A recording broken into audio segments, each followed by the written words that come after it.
The 8th floor of Boston's Whitmore Ellison Private Medical Center did not belong to the hospital's board of trustees. Everyone on staff knew it. No one said it out loud. The elevator required a separate keycard to reach floor 8. The nurses assigned up there were rotated every 6 weeks, never longer, and they signed NDAs before their first shift. The patients on floor 8 were not listed in the General Hospital Registry. Their charts existed on a separate server that the IT department had standing orders never to audit. Saoirse Nall had worked at Whitmore Ellison for 3 years and had never once been assigned to floor 8. Until the morning, Dr. Fenwick pulled her aside before rounds and told her, in that clipped way of his that left no room for questions, that she was being transferred upstairs. Effective immediately. She had 20 minutes to gather her things from the pediatric ward. She spent 19 of those minutes standing very still at her locker, thinking about the overtime she'd been pulling, the thesis she was still technically writing, the audition she had rescheduled twice already. She had a music degree sitting in a drawer at her parents' house in Lowell, and a nursing license she'd earned by grinding through night school while playing weekend gigs at a bar in Allston. She was not, by any reasonable measure, the kind of person who got transferred to floor 8. She gathered her stethoscope, her badge, and her small notebook, the one she used to jot observations between patient rounds, a habit left over from composition class, and she took the elevator up. The charge nurse on floor 8 was a compact woman named Judith, who shook Saoirse's hand once and explained exactly 3 things: the keycard protocols, the documentation rules, and the name of the patient she'd be monitoring. The patient was 11 days old. His name, according to the restricted chart, was Callum Varro. Though Judith said this in a way that suggested it may or may not have been accurate. He had been born 6 weeks premature, transferred from a smaller facility 2 days after birth under circumstances the chart described as logistical, which Saoirse immediately understood to mean something entirely different. He weighed, at last check, 4 pounds and 1 ounce. He had weighed 4 pounds and 3 ounces the day before. He had weighed 4 pounds and 6 ounces the day before that. Saoirse looked at the trend line on the intake sheet and felt something go quiet in her chest. Not the ordinary quiet of a ward after midnight. The specific quiet of a wrong note in the middle of a chord progression. The kind that a listener might miss but a musician could never unhear. Premature infants lost weight in the first days. Everyone knew that. It was textbook. But the losses were supposed to taper. They were supposed to stop. At 11 days, a premature infant with adequate nutrition should have been gaining. Not much, a few grams a day, but gaining. Callum Varro was not gaining. He was losing, and the rate was accelerating. She read the orders. The IV nutrition had been running continuously. The formula supplementation was documented. Bag changes logged on schedule. Every 4 hours. Initialed by the previous nursing staff without a single flag. The consulting neonatologist, a Dr. Ashby from Massachusetts General who came in 3 mornings a week, had noted failure to thrive, etiology under investigation in his last 2 chart entries, and had ordered additional blood work which had come back largely unremarkable. Saoirse stood in the doorway of room 812 and looked at Callum Varro. He was very small. They always were, the premature ones, but there was something about the way he lay in the isolette that made her throat tighten. He had dark hair, which surprised her. She'd half expected him to be bald, the way most newborns were, and his hands, when she reached through the port to check his temperature, curled weakly around her finger in that involuntary way that premature infants had. Not a grip, more like a question. She checked the IV line. The bag looked correct. TPN properly labeled, the right concentration. She checked the drip rate correct. She stayed an hour past the end of what should have been her orientation period, reading back through the chart to the day of admission. She made notes in her small notebook, not the official chart, her own notebook, in the notation shorthand she'd developed in music school, where you learned quickly to capture information faster than time allowed. By the time she left that first evening, she had 3 things circled. 1. The weight loss pattern was not random. It was consistent, almost mechanical in its regularity, as if something was being withheld, not simply failing to absorb. 2. The bag change logs showed initialing by 2 different nurses and 1 resident, but the overnight slot, 2 to 6 a.m., had the same initials on every entry for the past 9 days. A nurse she hadn't met yet, a nurse named according to the staffing sheet T.O.C. 3. No one had flagged this. She met Callum's father on her 3rd day. She had been told in the thorough but selective briefing Judith had given her that the father would be present intermittently. That he was, and Judith had paused here, choosing words with the care of someone diffusing something. A significant person. That the protocols on floor 8 existed in part because of him. That Saoirse should conduct herself professionally and not ask questions that were not directly relevant to patient care. What Judith had not told her was that he would be standing in the hallway outside room 812 at 5:45 in the morning, in a suit that cost more than Saoirse's monthly rent, with the kind of stillness that people had when they were accustomed to rooms going quiet when they entered. His name was Beckett Rourke. She knew this because the security rotation referred to him as Mr. Rourke with the same tone they might have used for a natural disaster, not disrespectfully, but with the awareness that certain things simply had to be accommodated. He was not what she'd expected. She wasn't sure what she'd expected. Someone louder, maybe, more visibly dangerous, but Beckett Rourke stood in that hallway like a man who had learned a long time ago that he didn't need to perform his power for anyone. He looked at her badge, then at her face. "You're new," he said. 3 days, Saoirse said. "I'm Nurse Nall. I'll be on Callum's primary rotation." Something shifted in his expression, not softened exactly, recalibrated. He lost weight again. It wasn't a question. "I know," she said. "I've been reviewing his charts. I'd like to talk to Dr. Ashby this morning about adjusting the monitoring protocol." Beckett Rourke looked at her for a long moment. The kind of look she imagined he used in rooms where very important decisions got made, where the people across the table had every reason to lie. "What do you think is wrong with him?" Most nurses, she suspected, would have deferred here, would have said something about waiting for the specialist's assessment, about not wanting to speculate, about trusting the process. Saoirse thought about the trend line, the mechanical regularity, the overnight initials. "I don't know yet," she said, "but I don't think it's absorption." He held her gaze for another moment. Then he stepped aside and let her into the room. T.O.C. Tanil O.C., as it turned out, was a pleasant, efficient woman who had been on the floor 8 rotation for 11 months, which was 5 months longer than anyone else on the current roster. She had the kind of competence that came from genuinely caring about the work. She answered Saoirse's questions without defensiveness, walked her through the overnight protocols, showed her the supply room where the TPN bags were stored. Saoirse noted the supply room location. She also noted that Tanil's access badge, unlike the other nurses on the floor, also opened the pharmaceutical prep room 2 corridors over. She didn't say anything about this. She wrote it in her notebook in music shorthand, in a sequence that would have looked, to anyone reading over her shoulder, like a half-finished chord chart. On day 6, she found the first bag. She had come in an hour before her shift started. A habit from her years of opening bars, of arriving early when you needed to understand the room before it filled, and she'd gone to the supply room to cross-check the overnight inventory against the intake logs. It was the kind of thing that technically wasn't her job. It was absolutely the kind of thing she was going to do anyway. The TPN bags on the shelf were labeled correctly. Batch number, date, concentration. Everything matched the documentation. But there were 8 bags on the shelf, and the overnight logs showed 9 used over the past 48 hours. 1 bag unaccounted for. She checked the disposal log.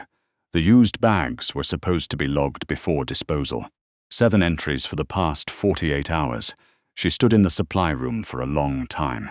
Then she took out her notebook and wrote down every bag number on the shelf, and every bag number in the disposal log, and every bag number in the intake documentation. And she found it. 1 bag number that appeared in the intake log as delivered, appeared in the administration log as used, but did not appear in the disposal log. A bag that had been signed out as administered to Callum Varro, but had apparently not existed in this room after being used. She didn't know what that meant yet, but she knew what a missing measure in a score meant. It meant something had been cut, and whatever had been cut, someone had cut it on purpose. She needed access to the pharmaceutical prep room. This required a reason that would satisfy Judith, who ran floor 8 with the particular watchfulness of someone who had learned the hard way that casual curiosity was a liability. Saoirse spent 2 days constructing a reason. She documented carefully and accurately a pattern of minor discrepancies in the TPN concentration levels as recorded versus as described in the patient's metabolic panels. It wasn't fabricated. The discrepancies were real. She'd found them in the blood work Saoirse had specifically requested. They were small enough that no one had flagged them. They were large enough, she argued to Judith, to warrant a review of the prep process. Judith looked at the documentation for a long time. "I'll bring this to Dr. Ashby," Judith said. "That's fine," Saoirse said. "But if it's a prep issue, the sooner we identify it, the better for Callum." Judith brought it to Dr. Ashby. Dr. Ashby, who had his own reputation to protect and was already uncomfortable with the failure to thrive notation appearing in his chart entries, agreed that the prep room review was warranted. Saoirse got her access. She went at 2:30 in the morning. Not to hide what she was doing. She had legitimate access. She had a documented reason, but because 2:30 was when the floor was quietest and she needed to be able to think. The pharmaceutical prep room was small, climate-controlled and meticulous, every surface labeled, every container logged. The TPN preparation process at Whitmore Ellison was supposed to be pharmacy-driven, meaning bags were prepared downstairs and sent up. But there was a secondary prep station on floor 8 itself, which existed for adjustments, for cases where a patient's needs changed faster than the pharmacy's overnight schedule could accommodate. The secondary station had a log. Saoirse read the log. Tanilosi's access code appeared in the log 17 times over the past 11 days. Most of the entries were time-stamped between 2 and 4 in the morning. Most of them were logged as concentration check. Not adjustment. Not preparation. Concentration check, a function that should have taken 3 minutes, not the 40-minute windows that the time-stamped gaps suggested. She was photographing the log with her phone, which she was technically not supposed to do, and which she was doing anyway, when the door opened. The man who stepped in was not a doctor or a nurse.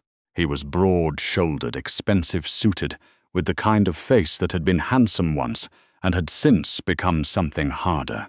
His name was Garrett O'Sea, Tanil's older brother, as Saoirse would learn later, and he was the vice president of external operations for a pharmaceutical distribution company that, she would also learn later, had a significant financial interest in the succession of a certain organization's leadership structure.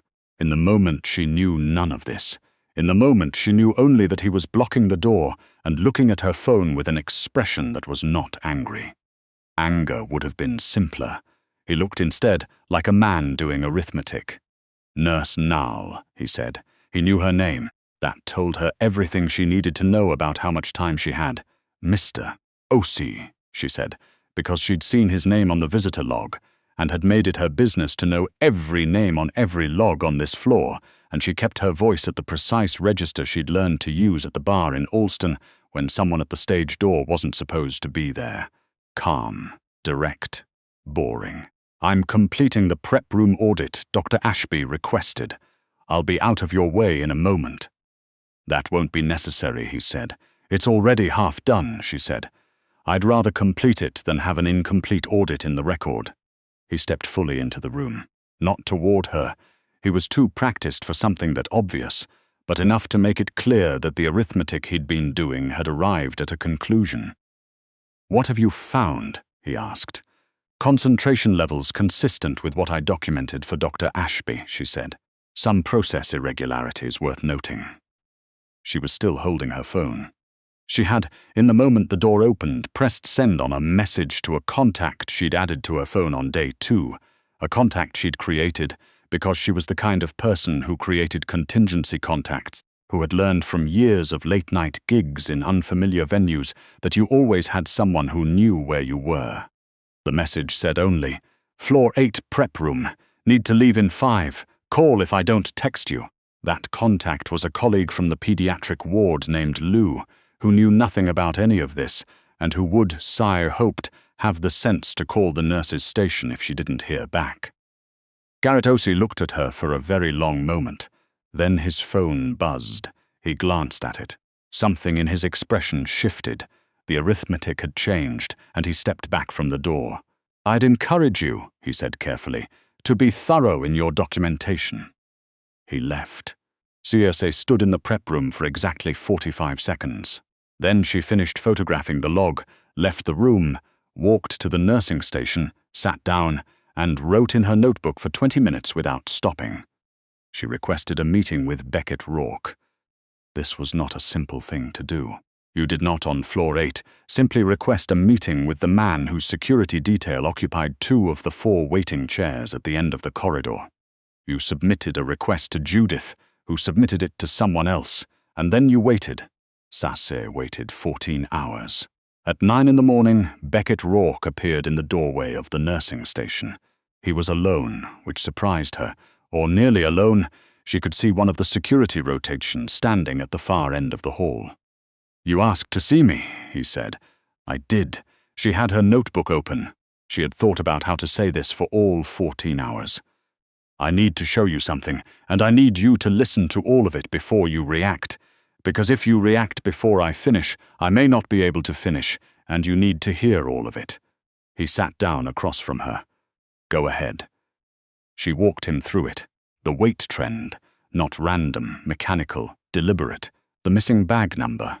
The overnight prep room access, 40-minute windows logged as 3-minute checks. The photographs of the log. The fact that TPN could be diluted during a concentration check. Have its caloric content reduced to a fraction of what the label indicated, be resealed without visible tampering, and be administered to a patient who would then receive nutrition that looked correct on paper, but was functionally inadequate.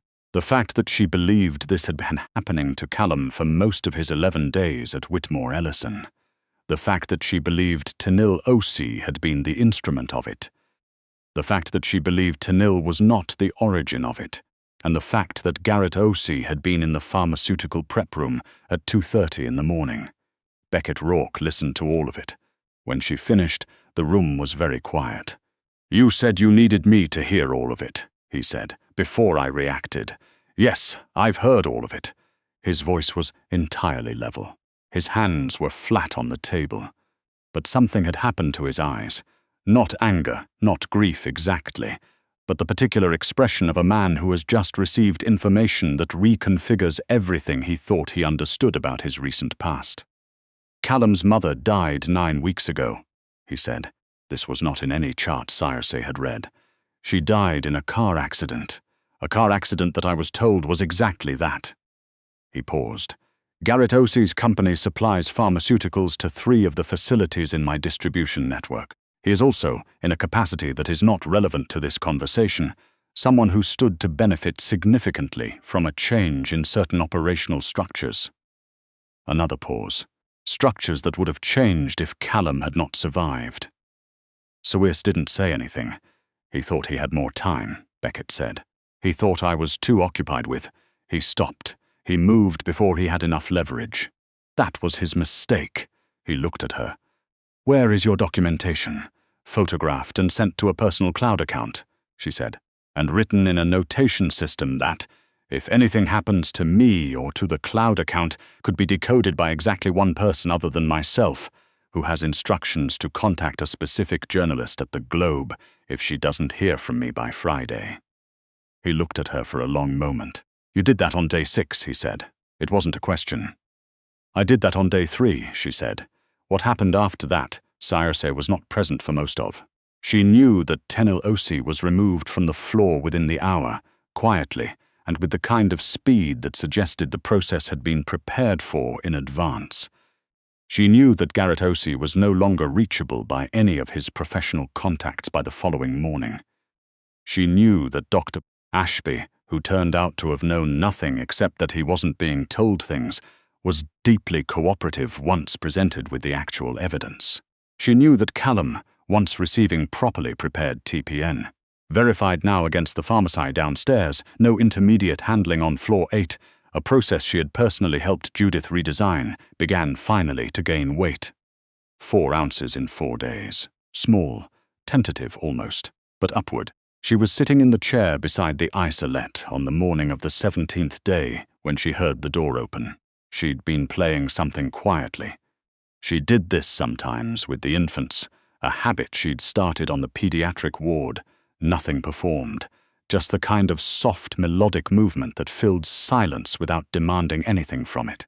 She'd been using a small electronic keyboard her roommate had lent her, set almost inaudibly low, and when she heard the door she stopped. Beckett Rourke crossed the room and stood on the opposite side of the isolette. He looked down at Callum for a long time without saying anything. Then he gained weight. 4 ounces since Thursday, Sire said. You played music for him, Lo. I wasn't sure if it's something I do with the infants on the pediatric ward. There's some evidence that auditory stimulation. She stopped. She was explaining herself the way she always did when she wasn't sure she'd done the right thing. I'll stop if you'd prefer. My wife played piano, he said. She didn't answer that. He reached through the port and placed one careful hand beside Callum's. Not touching. And she watched the man who occupied the 8th floor of a private hospital and controlled distribution networks that she was choosing not to know the details of. This man who had buried his wife 9 weeks ago and nearly buried his son, without knowing why. She watched him stay very still beside his child. What would you have done? He said finally. If I hadn't listened. Saoirse thought about this seriously, the way she thought about things she intended to answer honestly. The journalist contact was real, she said. So was the cloud account. I would have found another way. She paused. I wasn't going to let Callum keep losing weight. Whatever else was true about this floor, that was not acceptable to me. Beckett Rourke looked at her across the isolette. The expression on his face was one she couldn't quite categorize. She'd spent enough time studying it over the past 2 weeks to know that his face, when he allowed it to show something, showed it in a register most people weren't watching closely enough to read. I'd like you to stay, he said, on Callum's rotation, until he's discharged. Of course, she said. After that, he said, and he paused in a way that made her realize he was choosing this carefully. I'd like to discuss what else you might need, resources. The kind of access that would allow you to finish your thesis without working 2 jobs to fund it. She held his gaze. That's a significant offer. It's a straightforward offer, he said. You're not the kind of person I want to owe a debt to without clearing it. She looked back at Callum, the small hands, the tentative upward trend on the weight chart, the way he'd curled his fingers around hers on the first morning, not a grip but a question, and she'd decided then, though she hadn't fully known it yet, that she was not going to let the answer be the wrong one. I'll think about it, she said. She wouldn't need very long.